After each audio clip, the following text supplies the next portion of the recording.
చిట్టల్లి ఇది నాదమ్మా, చూడు దొంగ పిల్ల. ఇది తీసుకో, ఇది తీసుకో, ఇది తీసుకో, ఇది తీసుకో, ఇది తీసుకో నాన్న, ఇది తీసుకో. ఇది నాకు ఇచ్చి, ఇది నాకు ఇచ్చి.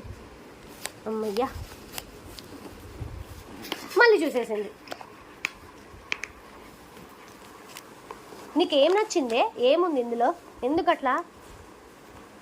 ఏముంది చెప్పు అందులో. షీడ పాప, దొంగ పాప, దొంగ పాప. అమ్మో కోపము. సరే ఇది తీసుకో, ఇది తీసుకో నాన్న, ఇది తీసుకో. వద్దది, వద్దా వద్దా? నీకు ఇది కావాలా? ఇది తీసుకో. వద్దు, భయపడ్డావు.